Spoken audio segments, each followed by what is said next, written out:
Yeah, so David, Yes. um, today I'll be having a typical hospital medicine patient, an inpatient. So uh, I don't have all the information that I should be having, and that's the purpose of bringing this up. But it's a case that I wasn't directly involved. I came to be involved, uh, I think, on the second or third day after patient being admitted, and I wasn't taking direct care, but I was taking indirect care of the patient. So I'll be having a lot of questions as we go, not only about diagnosis, but also about the management reasoning. So my questions will not be on trying to intimidate who were taking care of the patient, but uh, trying to see how would you have maybe how would you manage as different as it was done by those who were seeing the patient. So having said that, let's start. And so what we have today is a 55 male who presented with recurrent episodes of vomiting for 1 week. This is a chief complaint. Okay. Well, seems like we have something really tough today. I'm not sure if I'll make it. Vomiting for 1 week, recurrent episodes of vomiting. Well, maybe I'll need some clarification later on what you mean by vomiting. And of course, vomiting is not one of those complaints for which I I have a very good schema, but then um looking at the age of the patient is a 45 years old male, and then up to this point I'm not sure what exactly it means by the word recurrent episodes, but I'm assuming he has multiple episodes of vomiting for a duration of 1 week. So my way of thinking about vomiting will be so vomiting is a very non-specific complaint. It's very non-specific. So early on, we cannot pin it down to a single anatomical localization. So at least initially, I'd like to be very open and think about it in a number of ways. So one will be the pathologies can be uh, within the GIT or intraperitoneal, I should say, if that's a correct way. So, for example, if someone has gastritis, gastroenteritis, or anything of that sort, that will be something within the GI. And then someone can also have vomiting due to extra gastrointestinal pathologies. For example, uh, neurological causes of vomiting. Someone can have, for example, increased intracranial pressure or anything of that sort that presents with vomiting. And then you also have other things that can lead to vomiting. So mentioning infections specifically, which are not within the GIT, but they do present with vomiting, like malaria, for example. Yeah, so that will be my initial thoughts that the pathology could be within the GIT or it could be outside the GIT. For example, it could be a neurological issue. Um, and when we talk of infections, it might be infections within the GIT or infections outside, but which presents with nausea and vomiting as one of the complaints. Okay, that's a good starter. So let me proceed and give you the short HPI. Um, so patient reports that vomiting started gradually. It was worsening over time, and currently he reports to vomit everything he takes. The vomitus contains recently eaten food material. It is non-bloody, non-bilious. It is associated with upper abdominal pain, which is on and off. Um, it is dull and not radiating. He also reports that uh, he also reports nausea and general body malaise. He denies history of diarrhea, constipation, fever, headache, yellowing of eyes, dysphagia, odynophagia, and rash. That's it.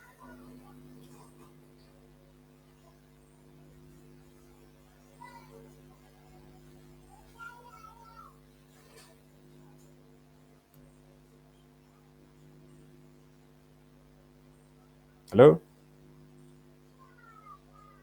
David. I was muted all Yeah, sure, this sure. whole time, and I was talking. Okay, no problem. So uh, I was just trying to read the short HPI here. Also, I pick another finding here that he has upper abdominal pain, which is on and off, dull and non-radiating. Yes, so to some extent, uh, there is a significant overlap between vomiting and abdominal pain, and therefore this would make me biased a little bit toward the possibility that the vomiting that we see is due to a GI pathology. But I'll still need to keep the others that I mentioned earlier in mind. So when I think about vomiting and then the abdominal pain, there's a number of things that I think about. The negative symptoms here are also helpful, that he doesn't have diarrhea. So, for example, if you talk of something like gastroenteritis, yes, so gastroenteritis, both, it can be nausea and vomiting. Gastritis itself will just be the vomiting, but the patient doesn't have diarrhea and then no constipation and no constitutional symptoms, especially fever. So the absence of fever does not completely rule out an infection, for example, but at least it reduces the possibility of some things. And then we do not see some symptoms that are pointing us in the direction of hepatic pathology like this. So this vomiting with the HPA that we have, uh, vomiting that has been worsening over time, currently vomits everything, and then associated with upper abdominal pain. So trying to reason through that upper abdominal pain, it means we are talking of either the epigastric region, the right upper quadrant, I mean the right or left hypochondria, those areas. So I think we have a number of things here. Just the abdominal pain, we do not have a full description, but at least the location is upper abdominal pain, and then it's on and off. The nature is dull and it's non-radiating. Okay, the nature is not in keeping with some things, but I should say I'm considering a number of possibilities here. Uh, I may not be very organized at this point in time, so I'll just throw them out randomly. For example, vomiting everything and abdominal pain, upper abdominal pain. One of the things I should think about is pancreatitis, and given the time course, uh, I'm talking about acute pancreatitis. Apart from acute pancreatitis, another possibility I'm considering is cholecystitis. So, yeah, pathologies within the biliary tree, especially cholecystitis. Uh, and this cholecystitis could be associated with a stone or maybe not necessarily, but acute pancreatitis, cholecystitis. Uh, so acute hepatitis, I mean, could still be a possibility. The absence of jaundice does not completely rule it out. So I'll still entertain that possibility. So pancreatitis, cholecystitis, hepatitis, and then what else? We're talking of abdominal pain and vomiting everything. Gastritis is a possibility. Yeah, so those are just a few of the thoughts that I have, and I've just been mentioning pathologies, not mentioning specifically what is causing these. Is it an infectious pathology or is it something else? That's yet to be figured out. But those are some of the things that I'm considering. And I know I'm not being very organized at this point, but we'll see if I can get better over time. Okay, so let's move on. And here we have the review of other system. Cardiovascular, there is no chest pain, no lower limb swelling, no palpitations. Neuro, there is no focal deficit, no altered mentation. GU, there is no dysuria, but patient reports a reduced urine volume. Respiratory system, no cough, no SOB. Musculoskeletal, there is no muscle pain, there's no joint pain. The only finding here was reduced urine volume. Maybe you can discuss on that. Okay, so we haven't had the quantification of the vomiters, but since the patient has been vomiting for a week now, and he has been vomiting for a week now, and the vomiting has gotten worse over time. This reduction in urine output could imply that the patient has pre-renal arc due to the due to the severe vomiting that he has, and therefore dehydration leading to reduce the renal perfusion and pre-renal arc. So I'm seriously considering that one at this point in time as a complication of the vomiting. Okay. Next is the past medical and past legal history. So, patient is known to have hypertension and he is on regular meds. He is also known to have scleroderma, which was diagnosed 3 years ago, and he is receiving treatment at a dermatology clinic. His meds currently include nifedipine, telmisartan H, clobetasol cream, prednisone 20 milligram daily, and he reports to have tried herbals for his scleroderma previously, but it didn't work, and he decided to stop. So, if you have any comment on the past medical history and these meds, and specifically if you can comment on the scleroderma management this patient was receiving, if you have any other ideas. Okay.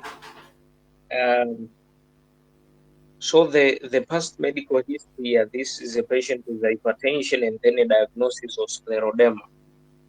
Uh, yeah, so at this point we are not sure of which are the manifestations of scleroderma that he has. Is it just the skin, or are there any other manifestations? But at least from the review of systems, we didn't see much.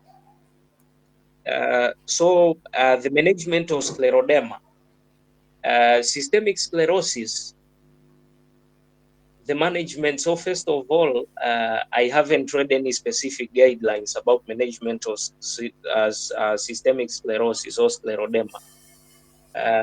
But overall, it's generally a difficult disease to treat, and it's a difficult disease to treat, and therefore most patients actually progress and present with other manifestations, and there is a certain degree of mortality associated with the scleroderma. But the management, prednisolone alone, I do not think if it's enough with my limited knowledge of management of systemic sclerosis.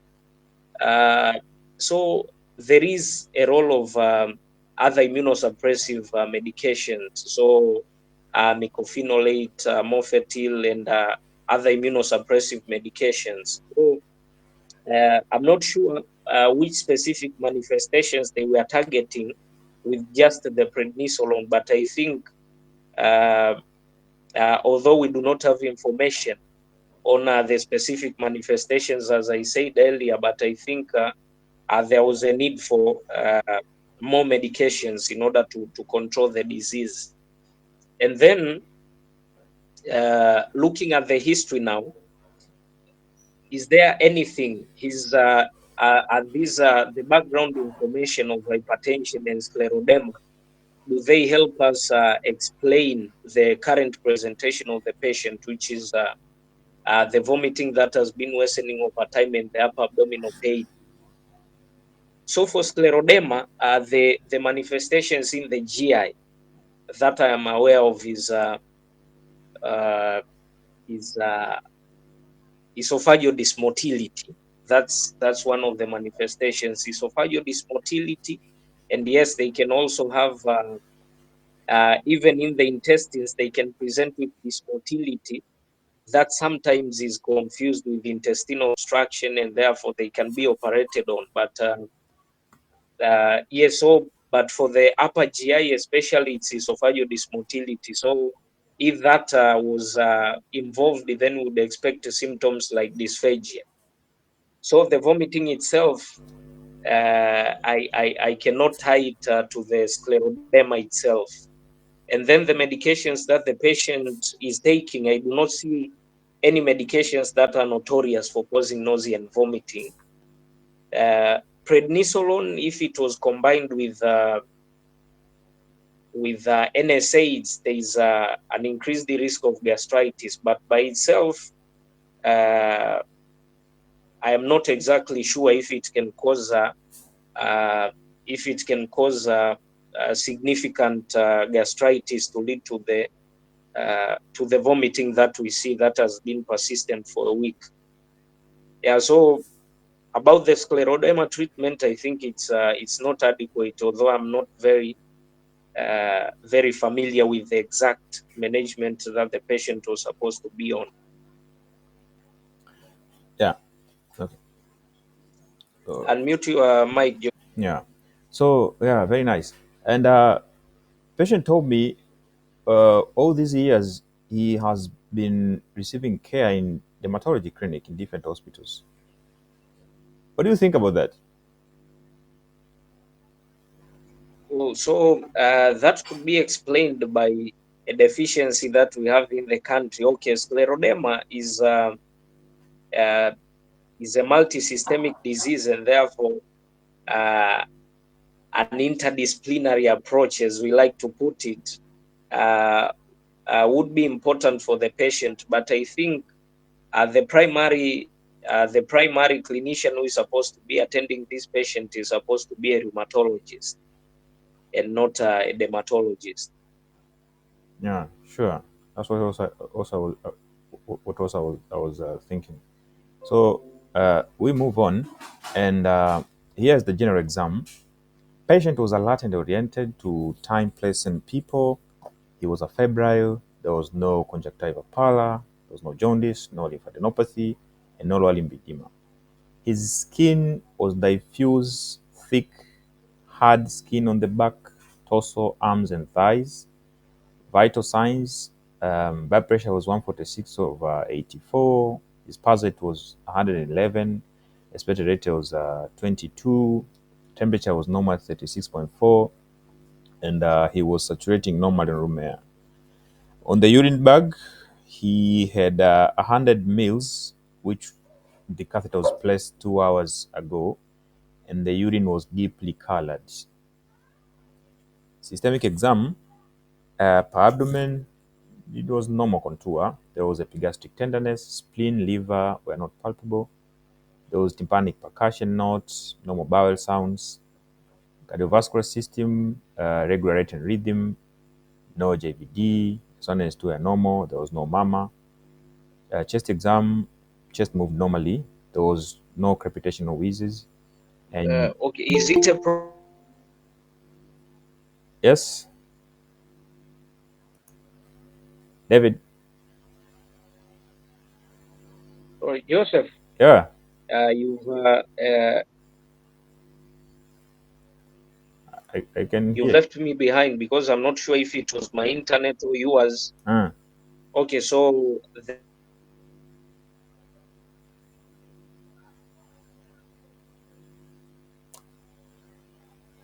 hello, David.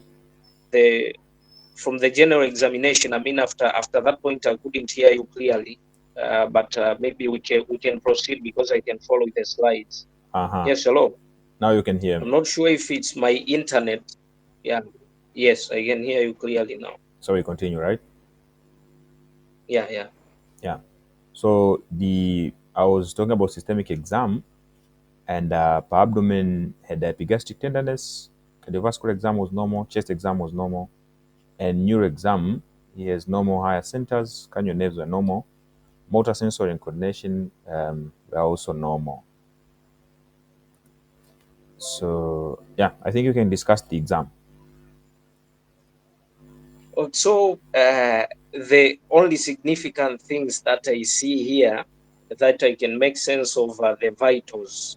And of course, the skin is not news. We know the patient has a diagnosis of scleroderma, so that is expected. Uh, but then when it comes to the vitals, yes, the patient is hypertensive with a blood pressure of 146.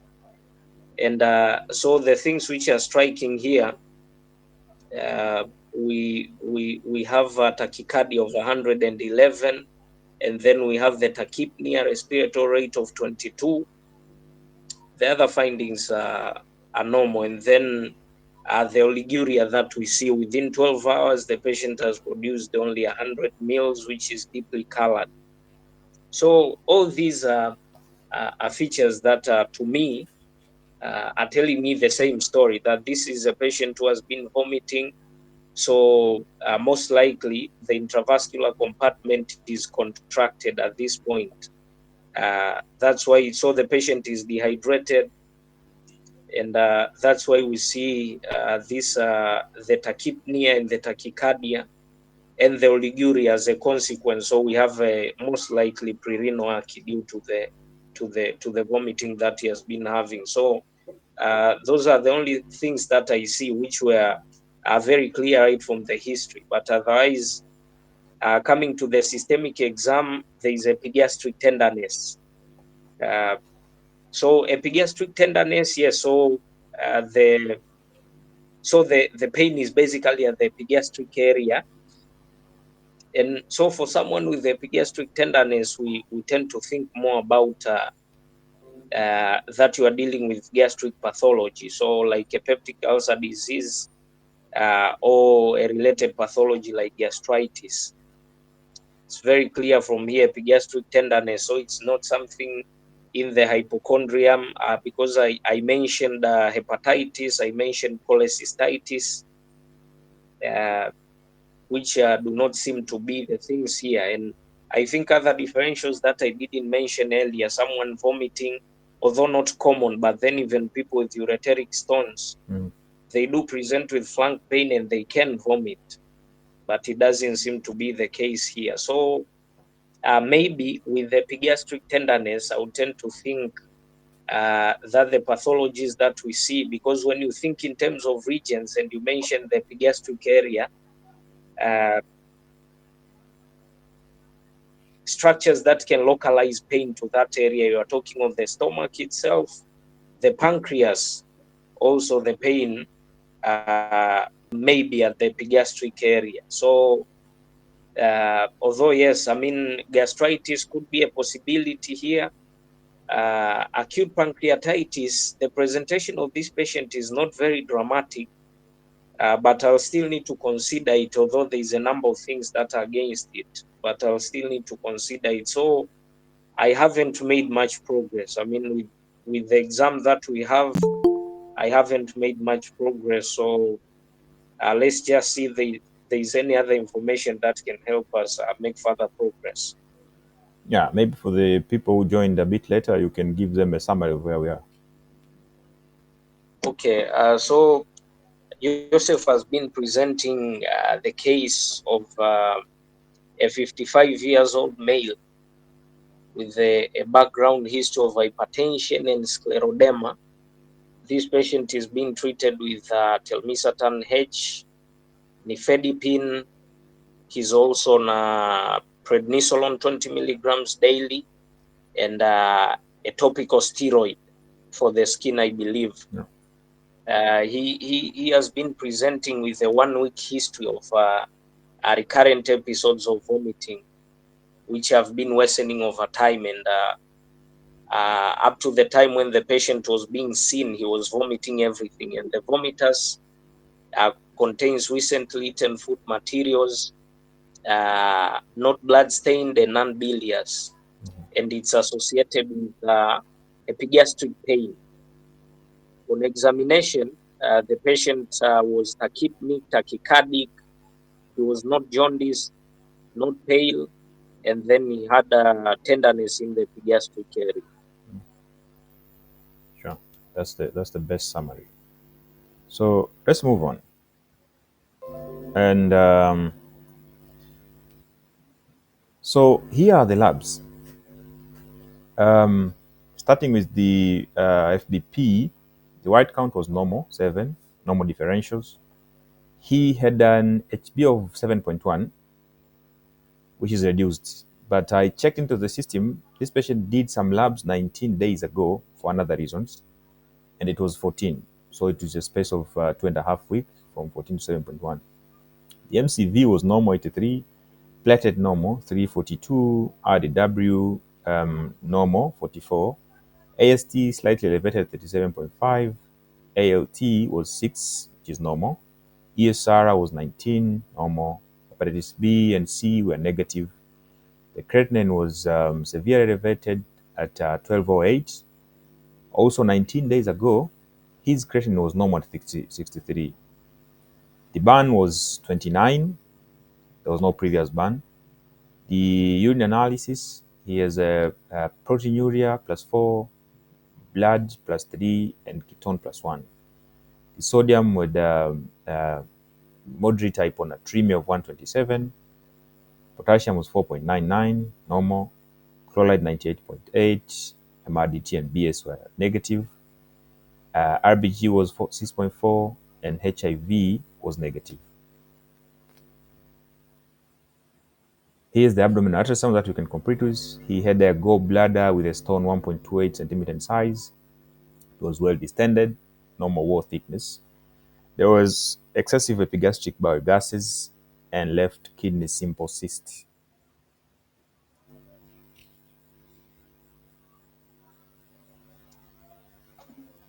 Okay, so with the labs that we have here, starting with this full blood picture. So at this point, as I said earlier, I do not have many differentials. There is a number of things that I'm throwing in here and there. So I'm considering the possibility of that this is a purely a gastric pathology, like a gastritis.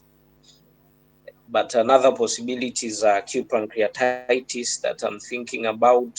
Although, as I said earlier, not many pointers that are leading me into that direction. Um, so I was also thinking of a possibility of cholecystitis and hepatitis, but then the physical examination localized the pain to the epigastric area, although yes, the boundaries are not very clear. So looking at these labs, the WBC count is normal. With acute pancreatitis, you can have a leukocytosis, but a normal WBC count doesn't rule out acute pancreatitis. If we are talking of something, and yes, I mean it's if we are talking of something like acute appendicitis, a normal WBC count to some extent can be against that diagnosis, but then for acute pancreatitis, I believe it's still possible.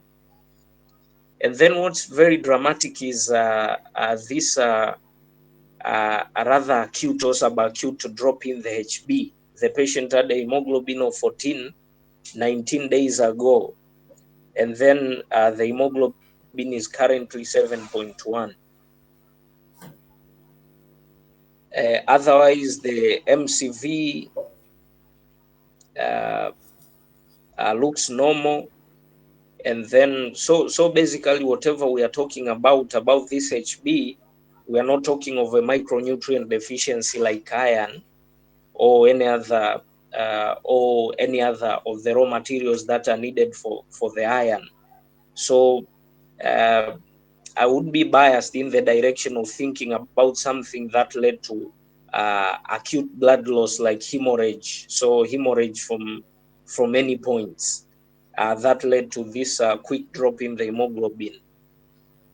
And then the EST mildly elevated with the normal ELT. So I wouldn't say this is telling me that there is transaminitis, because AST is not as specific for the livers compared to ALT, and this is just a mild elevation. So it doesn't really tell me anything. A normal ESR, uh, does it rule out that there is no inflammatory process going on? Maybe, but I wouldn't bank on that. And then we come to the creatinine. The creatinine, uh, again, 19 days ago, it was completely normal. And then we see this acute elevation in the creatinine to more than 1,000, and the same for BUN. Now, does this creatinine, is it the acute kidney injury that we are talking about? And yes, this qualifies to be acute. Uh, is it a consequence of the vomiting and therefore prerenal achy, or did something start in the kidneys and then go somewhere else? I think that is a tough question to answer at this point in time, especially with the urinalysis that we see. So protein plus 4, blood plus 3, and then ketones. So the proteinuria that we see, protein plus 4, if we try to explain acute kidney injury that is prerenal, I mean, yes, it can complicate. You are just talking hypoperfusion of the kidneys, and therefore elevation in the creatinine and BUN. Uh, and then yes, if it is not attended, and if it's severe, it could lead to acute tubular necrosis. So for acute tubular necrosis, things that we would expect to see are casts. So basically, you're talking of pathology within the tubules and not the glomeruli. But what I'm seeing here is a picture that tells us that there's something wrong with the glomerular apparatus, the proteinuria, massive proteinuria, which probably, if we do a 24-hour urine collection, this is in the nephrotic range. Yeah, so I'm not exactly sure if just the vomiting explains this pathology. So it could be, although I should say the glomerular picture that we see here is not typical of just a prerenal achy. Is not typical just of a prerenal achy, and therefore my question is this a manifestation of the scleroderma that we see? Uh, of course, I would need, of course, I need to go and review on scleroderma to see. I know it does involve many organ systems, the kidney being one of them. Uh, so I'm thinking, is the picture that we see a result of the scleroderma? Because prerenal achy itself, to me, doesn't seem to explain everything. The mild hyponatremia that we see could be explained by the vomiting that the patient has, and therefore Moderate. he has hyponatremia. So that could be a possibility. And then infections, like someone can have vomiting from things like malaria, which has been ruled out. So that's where I am right now. And then coming to the imaging, we see that there is a stone. So that stone could be an incidental finding, because the symptoms, the nature of the abdominal pain that we were told is not exactly the pain of cholelithiasis, because the pain of cholelithiasis is colic in nature, nature. And then with the vomiting, would think that the patient probably has cholecystitis, which hasn't been picked on ultrasound because a collection would be seen, and then with thickening of the gallbladder wall. So I do not think that the stone that is seen explains everything. Okay, More information if any. sure. So, um, the patient received these medications on admission: IV paracetamol 1 gram starts, IV furosemide 8 milligrams starts, 4 liters of NS, and the urine volume went up to 130 mils. IV Panto 40 milligrams starts, IV metoclopramide 10 milligrams starts, IV vitamin B complex. Do you have any comments on this prescription, and if anything that you could have done differently? Okay, so because this patient is in pain, and we are not thinking of any liver issue that would preclude us from giving paracetamol. So I think a prescription of paracetamol is okay to manage the pain. But then I have issues with the furosemide. I know it's common practice. People say they challenge the kidneys. Uh, so I would go with the IV fluids because we are thinking of prerenal acute kidney injury. The IV fluids, yes, I'll definitely do that. But then I do not see a role of furosemide. I do not see a role of furosemide. The IV fluids, yes. So I would do the same. I'll give fluids, and then pantoprazole. Yes, I have a differential of gastritis, and therefore I would try pantoprazole as well as the antiemetics. So the vitamin B complex, I'm not exactly sure of the role in this patient, but I think one thing that I wouldn't do is I wouldn't give furosemide. And then if I would have done anything different, I think so. What I would have done in terms of management, I think uh, symptomatically of the supportive management, because the patient has been vomiting, I would definitely do the same, give antiemetics, give analgesics, and the fluids, because we are dealing with prerenal archi here. But then, uh, because I still haven't established what exactly is causing this vomiting, the persistent vomiting, and I have a number of things that I'm thinking about.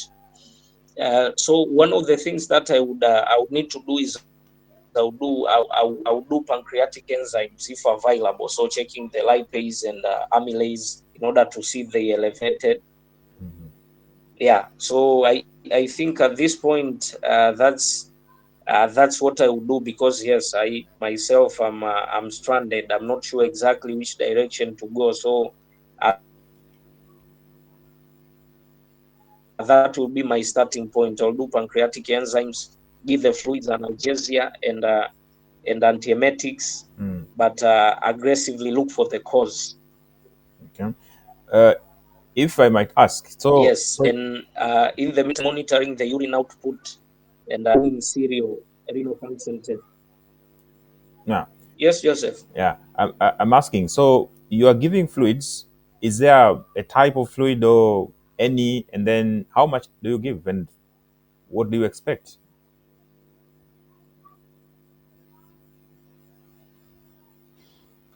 Okay. So for this particular patient, I mean, the choice of a type of fluid, because yes, all we need here is we just need an isotonic fluid. So normal saline, Ringer's lactate.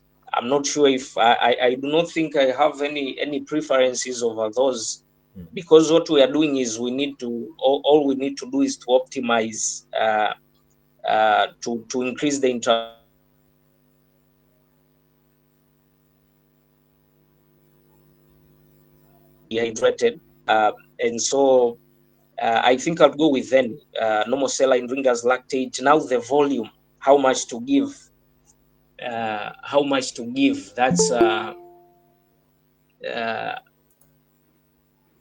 that's a good question.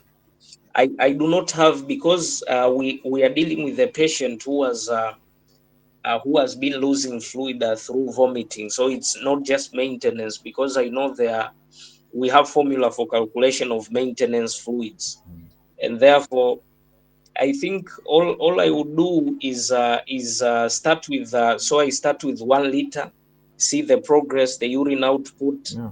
and Yeah. then you keep monitoring the vitals, because at this point we haven't had, if this patient he doesn't have any features of congestion. So I would start with 1 liter and then start and then keep on monitoring. But then I do not have a specific formula that this is the amount of fluid that I will give. Yeah, that's very nice. And you are saying you wouldn't consider giving furosemide, which I agree with you. But everyone here maybe would want to know. So, where do you consider giving furosemide in a patient with Aki, if you happen to know, by the way?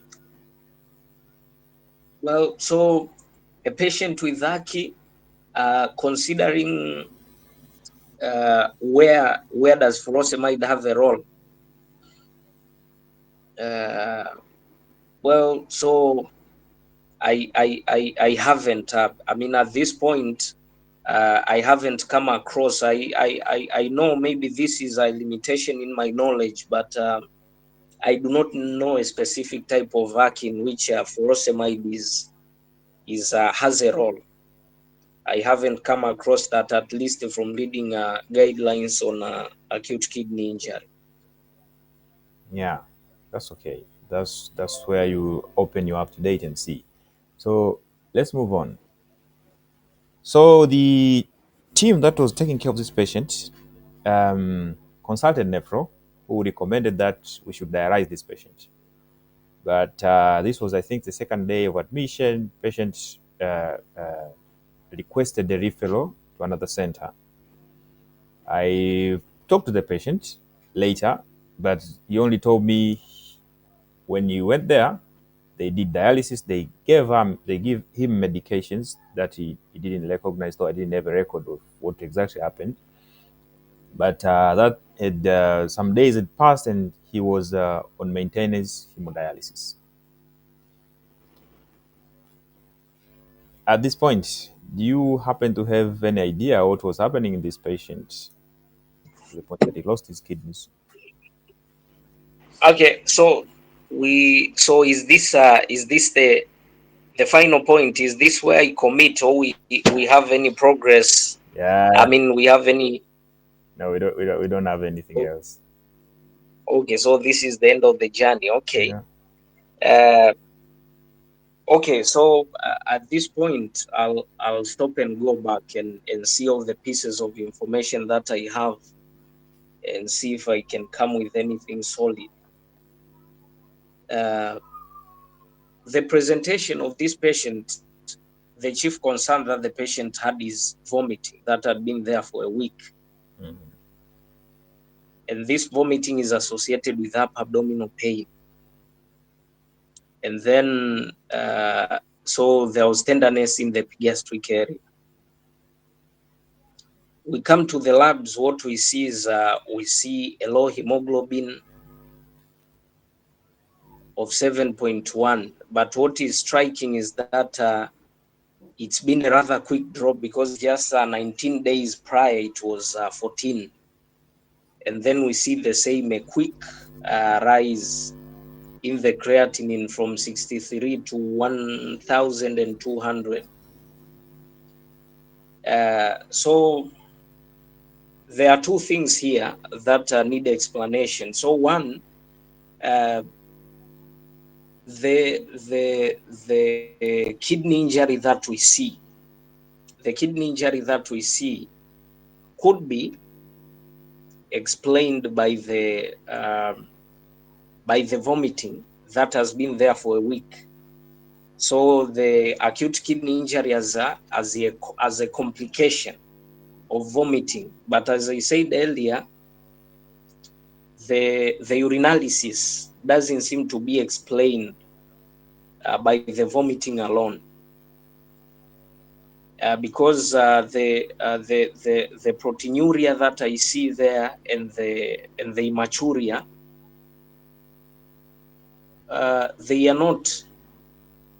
they are not explained by vomiting alone. And can I see that slide again on the investigations? Investigations. Okay. Let me show it for you. I think this one. Okay, so for these labs, the BUN is 29. Uh, so this creatinine right here, if I can do a quick math, it's 1,200 and 8. 08 08, and then 8.4. Okay, so I think even although I'm not exactly sure if I'm doing the right math, but when I look at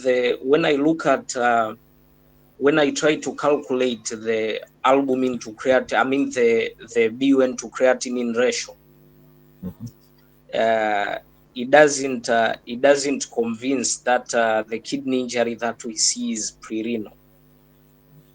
So maybe someone help me if I'm doing the right math. So the creatinine is 1,000 and 1,208. I believe these units are in micromoles per liter, right? Yeah, yeah, yes, I think so. So if I need to convert that to if I need to convert it to milligrams per deciliter, I need to divide this by 88.4 if I remember the conversion factor correctly.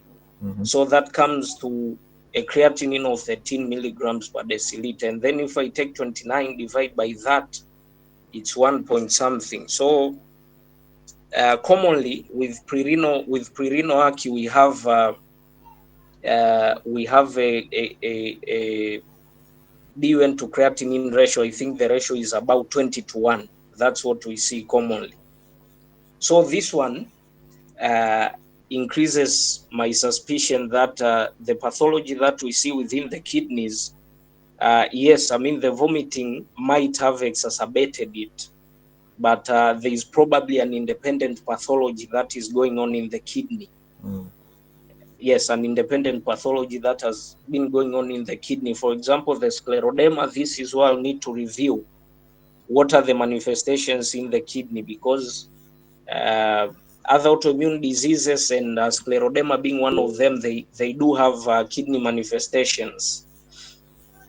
So uh, I see Irene has a so hand. this could be I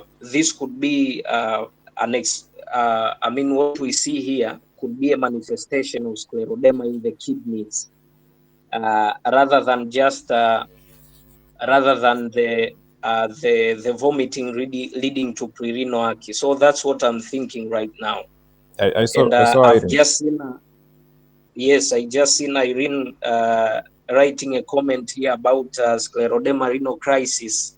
So you just opened my mind. Uh, yeah, so I see it's been a long way coming, but that's what I've seen from a second look at these labs. The pathology that we see is not just a pre-renal ACI, just because of severe vomiting leading to renal hypoperfusion. There is an independent pathology going on in the kidney, and I think Irene has just helped me uh, come with one more possibility, which could be an explanation.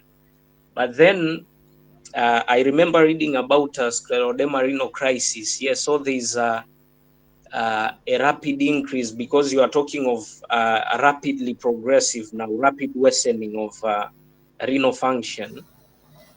So I'm not sure if if okay, if it also explains this hemoglobin. I think it does. I'll just need to go and review on how it presents. But then I think it also explains the rapid drop in the hemoglobin. So yeah, that's what is going on. That the pathology that we see in the kidneys is not just due to mere uh, renal hypoperfusion. So it's an independent pathology, and the scleroderma explains it. Yeah. Irene, if you can unmute and tell us what you think. Hi, Joseph. Hi, Yes. David. Hello. Yes, thank you, David. I think I agree with your approach, and yeah, that came to my mind because looking at the lab values that you provided, the renal injury here does not really seem to be a prerenal achy, as David correctly said, because we would expect markedly elevated BUN in prerenal achy because of the compensatory mechanisms that happens. So yes, scleroderma renal crisis came into my mind because of the way the kidney injury appears. It appears to be a rapid progressive. Patient has hypertension, which, however, you said patient is hypertensive from the beginning, but that would also happen in patient with scleroderma renal crisis that would have elevated blood pressure. But oftentimes they say the blood pressure would be very high. But I think this patient's blood pressure was around 140s Yes. of 96, which is still elevated. It would explain the hemoglobin. Something that is missing, I think, is that oftentimes the scleroderma renal crisis would be the anemia that we see would be a part and parcel of the microangiopathic hemolytic anemia, which in this case we expect some other changes Mm-hmm. beginning from the full blood picture itself, that oftentimes it would present with thrombocytopenia. Here we see the platelet count is normal, but then we would have some other markers of microangiopathic hemolytic anemia, including elevated hemolytic markers, and peripheral smear would show the schistocytes, I think. And so I think the rapid drop in hemoglobin could be explained, but then we're also missing some other things. The platelet is not in keeping with the MAHA, Mm-hmm. and we do not have yet the hemolytic markers, yes, and perhaps the peripheral smear. But I thought some other things really make sense to start suspecting that. And I think I remember, I'm not sure, Joseph, how long this patient has been on prednisolone.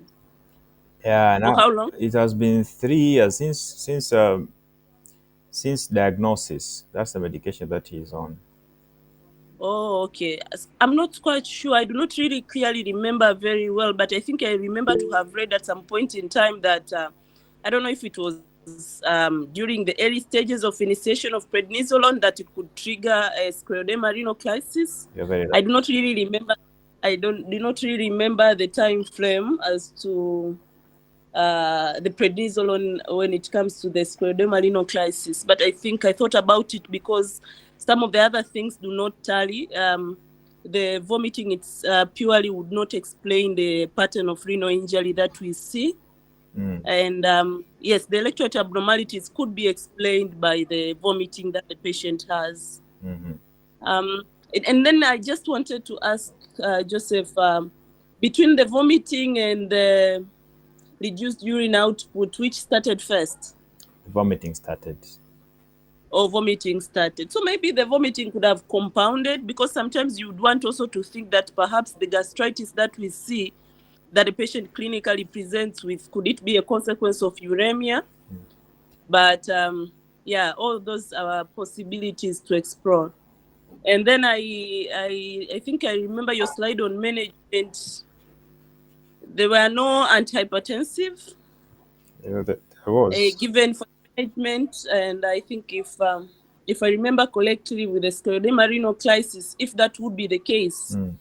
ACE inhibitors had been shown to have a major impact, because without a reduction in blood pressure, I think the renal crisis would progress to mortality sometimes.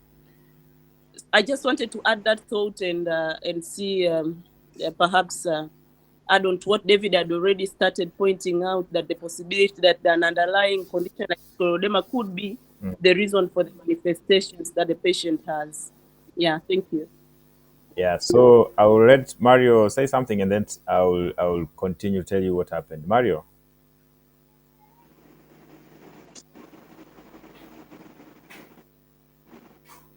Mario. Yes, Yeah, yes. yes, I'm seeing your hand. Thank you, doctor, for presenting the patient. And I think my teachers, Dr. Irene and Dr. David, covered almost everything. So I'll just add some few minor additions. So the first one, we can think that maybe the patient presented with the complications of scleroderma, which can include gastroparesis.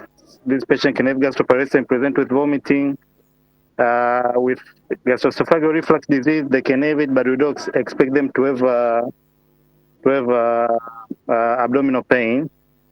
And also, we should think about small intestinal bacterial overgrowth because they've altered motility together with prolonged prednisolone use. But what I think can support diagnosis of scleroderma renal crisis, as Dr. Irene said, I think, is addition of prednisolone for 3 years, 20 milligrams.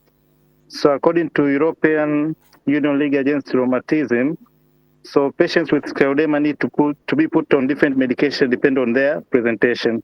So for that, for example, this patient, if he presented with skin and soft tissue involvement, then methotrexate would have been a better option for him. There are different options depending on what the patient is, but for prednisolone, 20 milligram, it is a moderate high dose steroid.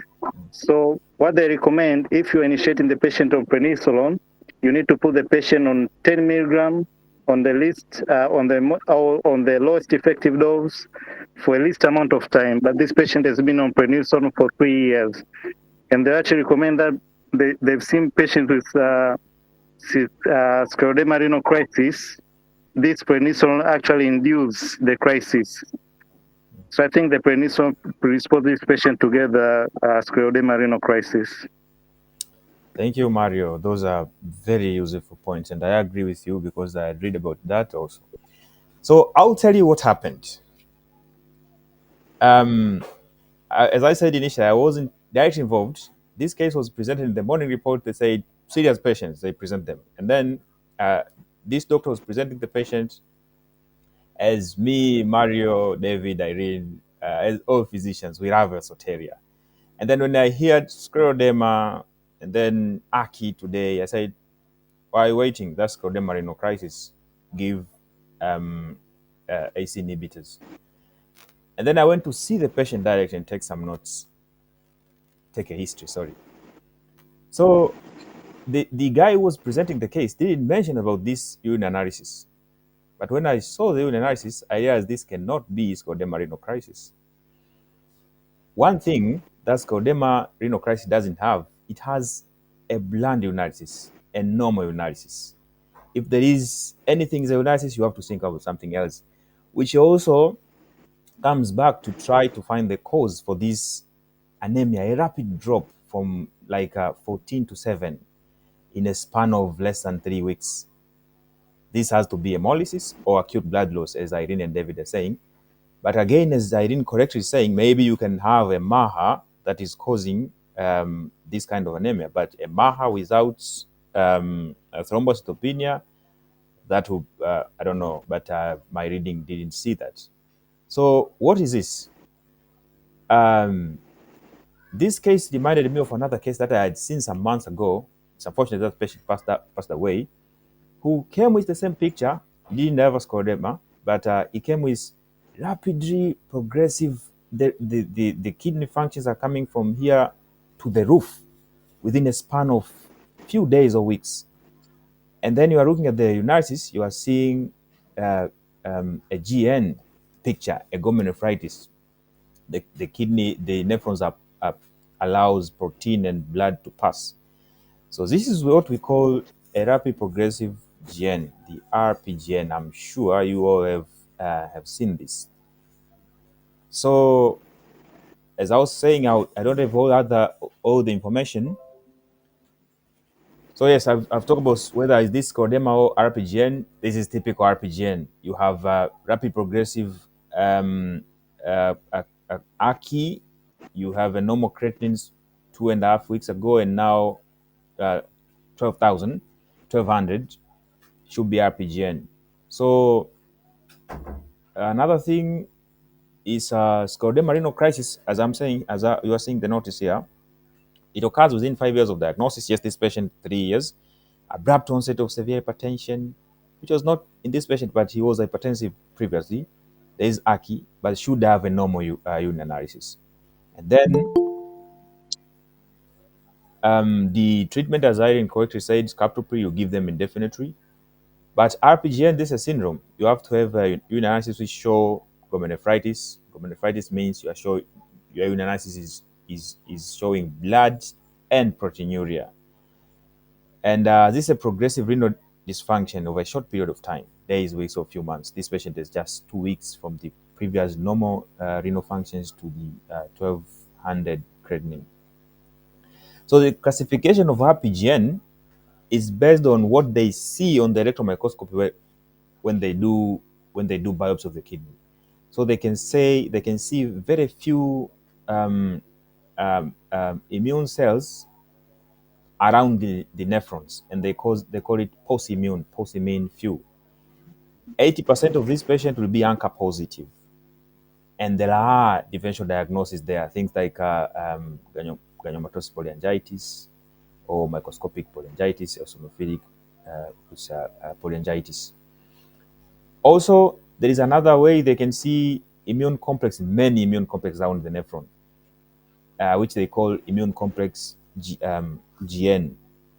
And this can be coming from infections, like chronic infections, or autoimmunity, like SLE, scleroderma, like this patient, and others, and malignancy, especially lymphoma. And lastly is the anti-GBM disease, the Goodipasture, the kidney lung syndrome. This patient was not coughing up blood, so it was not there. So the renal biopsy is necessary unless it is contraindicated, because you have to find out what is this. From doing the renal biopsy, you can classify and tell the cause and know how to treat it. If it is untreated, it will go into end-stage renal disease or death over days to weeks. As this patient, he is currently receiving maintenance hemodialysis. He has lost his kidneys. My first patient that I had was a young guy who died. It was so bad for me. So what is important in this talk, and what I learned from that case and this case, is whenever you see this picture, whenever you see and suspect RPGN, just initiate empiric treatment without knowing what will happen. Give IV methylprednisolone, 0.5 to 1 gram OD for 3 days, plus or minus if you have plasma exchange. So in my previous patient, I failed to give because I had consulted nephro, but I think we gave nephro a different history, so she didn't tell us what to do, and that patient unfortunately passed away. But in this patient, when they present this patient, I saw and I say, this must be RPGN. Let's initiate IV methylprednisolone, but it was the day that patient wanted to leave. So I don't know if where he went, they did that management, but maybe it was too late also, because the moment you see it, give methylprednisolone, you can save the kidney, you can save the life of the patient. And further treatment will be tailored to the definitive diagnosis. This patient told me they didn't do biopsy, so I still don't know how they manage that, because you have to see, even if now you are receiving hemodialysis, but what if you have GPA, for example, granulomatous polyangiitis? It will come later with other manifestations. And as you guys correctly said, the treatment of scleroderma was not adequate. David pointed out, because of lack of specialists in the country, and patient was being seen in the derma clinic. So initially, they should receive methotrexate or MMF because this was diffused, it was all over the body of the patient. But yes, as Mario, Irene, have you said, we should avoid glucocorticoid because of the risk of scleroderma renal crisis. How about the anemia? To me, anemia from 14 to 7 in a span of less than 3 weeks, it has to be blood loss or hemolysis. MAHA is not keeping up with MAHA. There is no place we are seeing patient has acute blood loss. So I thought this could be autoimmune hemolytic anemia. I didn't have time to send the DAT for this autoimmune hemolytic anemia, but I know autoimmunity, as feathers of the same bed fly together, they keep going together. So you have scleroderma on this side, you can have autoimmune hemolytic anemia on the another side. So this is what I wanted to present to you guys. I don't know if you have any reflections, David and others. Well, so I mean that's and this is, I think this was the very purpose of starting this platform and these sessions. See, medicine doesn't cease to surprise us. Uh, so like so for this case today, I mean you have a certain thought and then you go miles, and then later on you realize, so maybe I need to turn around and go in another direction. So like we saw in the history, I mean, if you look at the history and the physical examination, uh, yes, maybe if it crossed my mind earlier, I would have considered it. But then the history, I think the history and the physical examination had for this particular patient, I think they didn't help us make much progress, Mm-hmm. and progress was in the labs. But then again, labs should be interpreted in context. So I mean, initially it would have been easy to just think, okay, the reduced urine output that we have is because of renal hypoperfusion from the vomiting that the patient has. I think the first red flag that I commented about but didn't pay much attention until the second time when I asked you to project again and try to see the BUN to creatinine ratio. I think that was very informative, but then I hope it teaches us a very important lesson today that interpreting labs in context is also a very important thing to arrive at a correct diagnosis. Because by assumption and based on base rate alone, it would have been easy to say this ACI that we see is because of renal hypoperfusion. We are dealing with renal ACI, so we throw it out that way, and then we keep giving fluids, no improvement, we just proceed. So it was until we looked and said, wait, pre-renal ACI, we do not expect it to cause this picture that we see here. Causing massive proteinuria, which is most likely in the nephrotic range, and then the blood that we see. So I think I've learned a valuable lesson today that the labs that you order also, if you interpret them in context, they can also help you go a long way in arriving at a correct diagnosis. And then, yeah, I just think the case also reminded me, and it keeps humbling me that medicine is very wide, very broad. So we need to keep educating ourselves every day. And the gaps. I mean, I've read about scleroderma renal crisis. I've read about glomerulonephritis, but then it took me a long way to think about them.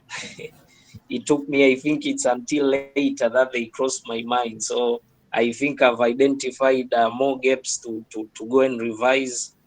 And So, but the take-home message for me today is we need to look at the labs with a different eye. Because Sure. if it wasn't for the labs, I would have stayed with the same assumptions that the Aki that we see is pre-renal. Mhm. Yeah, so it was a very enlightening case, and I've learned a lot today. Thank you very much. Is there anything else? Yeah, so is there anyone maybe just for a few minutes, and then I think after that, if anyone has any comments, any okay, see Alex, Yes, David. karibu. Thank you guys for the case. Thank you, Joseph. You are doing a great job. I was pulled with the scleroderma, and as David said, that medicine keeps on surprising us, and this is very good platform to get these surprises. But I wanted to comment on the issue why biopsy was not done. I think one day on this platform we talked about reviewing the patient of referrals when we receive them, or when you see even a patient in the clinic doing a certain management for a very long time. You have to talk yourself with the patient to see whether what is being given to him or her is true of the disease or not. I think it was the case of a stroke whereby the patient was being given uh, levodopa, carbidopa, which were not helping.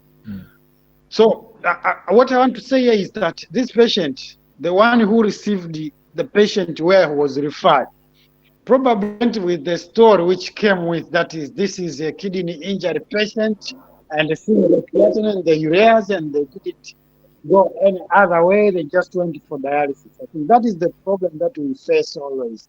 We have this tendency of getting carried away, and sometimes even the patient themselves, they tend to pull us that way. A patient might come to you and say, you know, I came from somewhere, so they said I'm a patient of this disease.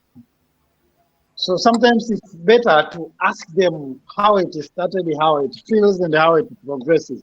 So I'm sure those guys who received the patient didn't do their at a referral hospital the renal biopsy because they were carried by the creatinine ureas, and they didn't think twice about it. So the solution to them was only dialysis.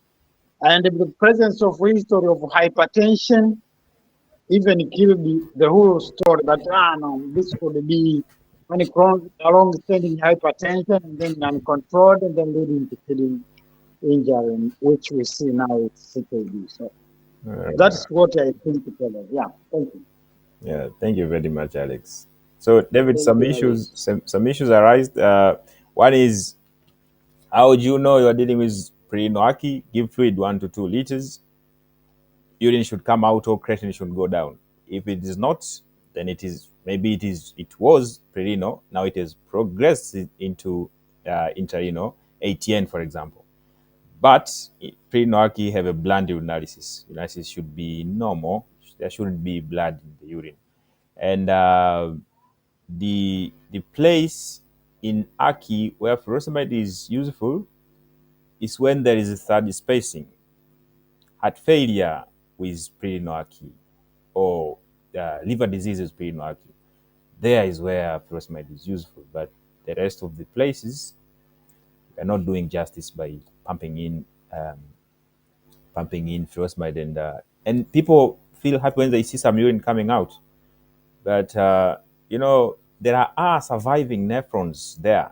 If you quench them, they will bring out urine. It's not that you're treating the disease. Yeah, that's just it. Thank you very much, Joseph. So I see actually we have okay, Irene, maybe for a few minutes and then we welcome some new faces. We have some new faces today. I'm not sure if some of you have noticed. We have new names because we can see names here, we can see faces here, but we have new names. So maybe after Irene speaks, we'll welcome them. Karibu Irene. Yes, thank you, David, and thank you, Joseph.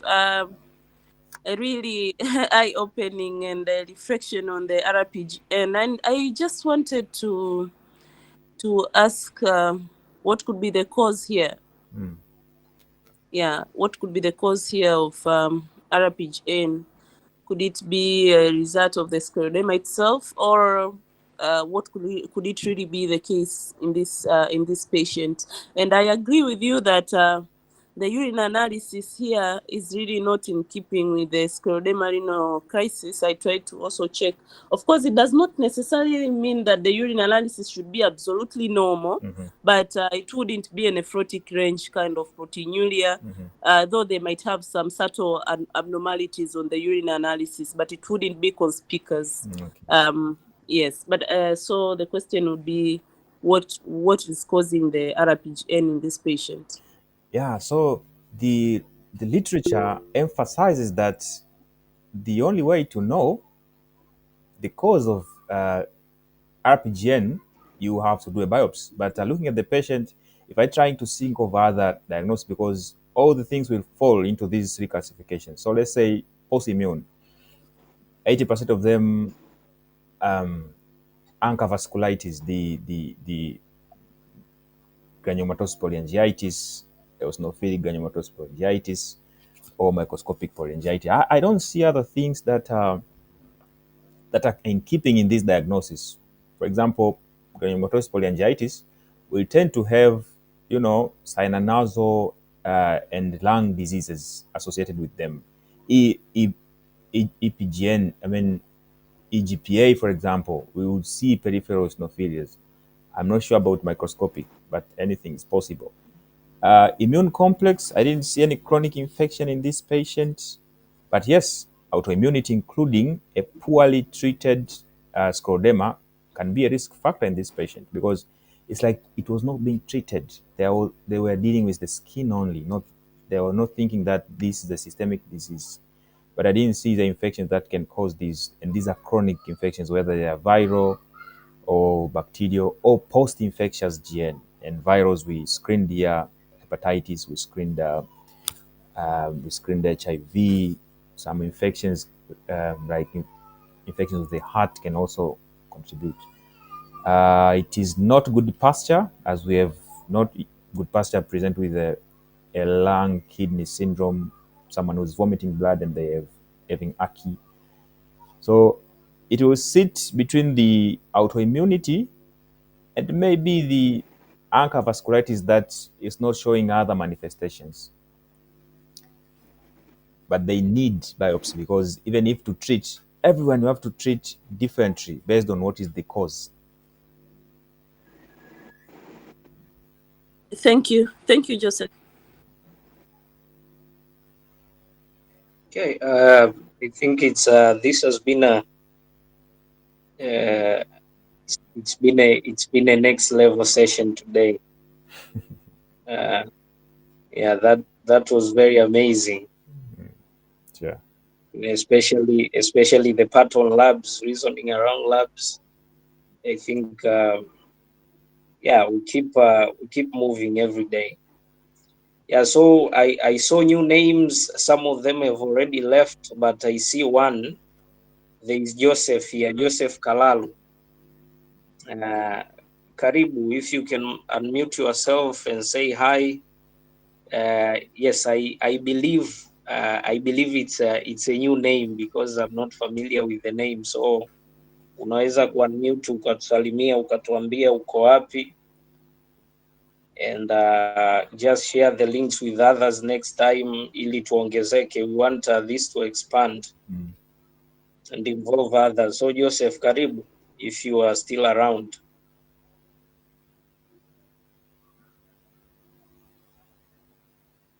Hello, can you unmute? You are muted. Unmute speaker yako. I mean microphone. Okay, I think you can hear me. Yes, clearly. Yes, I'm Joseph Kalalu, and I am general practitioner from Morogoro region, currently I'm practicing at Lugala Lutheran Hospital. And yeah, it was my brother, Dr. Joseph, who introduced me here. And I see there is a lot of there is a lot of huge education. I've been hearing, I have heard so many so many new diagnoses and never heard of them. So yeah, I think this is very, I mean, very huge impacting for me. I mean, I've never heard of like this scleroderma renal crisis. So RPGN, yeah, for me those are the new things. So I think I have learned so much today, and I mean, it has triggered me to probe some, to review literatures and to go more to, to this thing. So I thank you so much. Yes, so much. Karibu sana daktari. Yeah, asante sana. Karibu sana. So we are very happy Eh, that the community is expanding. So thank you very much Joseph kwa kumleta wajina. So we hope Dr. Joseph you keep on coming back every weekend we have these. Kwa hiyo karibu sana. So I saw other new names, but some of them have already left. I saw Mgeta, I saw Ashahari, if I remember correctly. Ahmad Ashahar, I'm not sure kama Joseph na au unawafahamu au. No, so Okay, far. so actually Jackson Duma some other time aliniuliza if they can share the link with people from other institutions, and I told him yes, very okay. So so for everyone who is here today, if you have if there is anyone who you think might be interested in joining these sessions and learn from them, feel free to share the links. It's not a secret. I mean, we're all connected by one thing, that we are hungry for knowledge, we love medicine, and we need to learn more. So ukipata link, we feel free to share with anyone who might be interested. Kwa hiyo we hope that next time we'll see more new faces and new names, and the community will keep on expanding. Sure. Okay. Yeah, so if Joseph, anything before we close? Nothing. Hope next time we see. So it's first time maybe in Tanzania we'll come together and discuss cases about internal medicine. People from UDOM, Bugando, I think anywhere, KCMC. You just call them and maybe one day they will share their cases also. Who knows? Yeah, I mean, we keep, so I think everyone who is here now should be an ambassador. You know, someone, and the thing is, maybe we should also start it. Do you think? I think it's not. I think this is not too much even for undergraduates. Maybe it's time we start sharing with MD5s also. It's okay. It's okay, especially we are rotating internal Yeah. right now. So Yeah. yeah. So I think. So just share with anyone, a medical student, an intern, a general practitioner, residents, other specialists. So people who you think might be interested, just share the link. Let's have more people and learn from each other. Sure. Yeah, so if there is nothing else from anyone, thank you everyone for joining. Hope to see you again next week, and let's keep learning. Thank you and good night. Good night.